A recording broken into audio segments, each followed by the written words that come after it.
Joining me from Chicago is Shahed Amanullah. He is a former senior advisor at the US State Department and worked for the Muhammad Ali Center. Shahed, thank you so much for joining us. And firstly, condolences. I understand you have lost a close friend and mentor today. I'm sure there are many, but what is your most memorable moment with Muhammad Ali? Well, Muhammad Ali, first of all, was a icon to the whole world for sporting achievements, but you can't underestimate the effect that he had on young people around the world, particularly those that felt themselves marginalized. And part of the work that I did at the State Department was with the Muhammad Ali Center in trying to identify young people from around the world that represented one of his core values that he espoused and held up for young people. And we brought several of these people to the Muhammad Ali Center in Louisville, Kentucky, where he would honor them. And even though he's advanced in age and it's very difficult for him to travel, he would make the time, especially for young people, so that they could see him up close and they could be inspired by him. And he did this right till his dying day. Is there any particular moment or thing he said to you that will stay with you forever?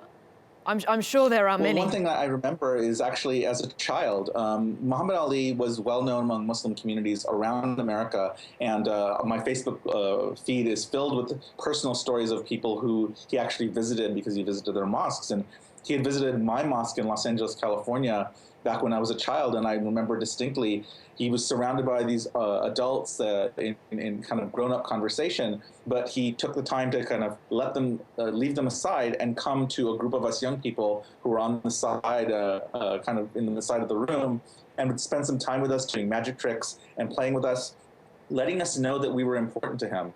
And you know, those people who were there, it left an indelible mark on them, that this person who was seen to be so important would put aside everything to sit down with us and just play with us. Just let us know that we were loved.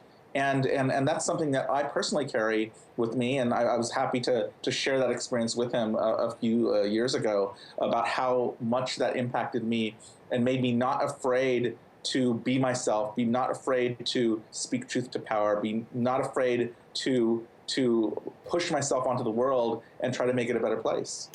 Shahed, you are a Muslim man. Muhammad Ali was a Muslim man, or he converted or reverted early on in his career.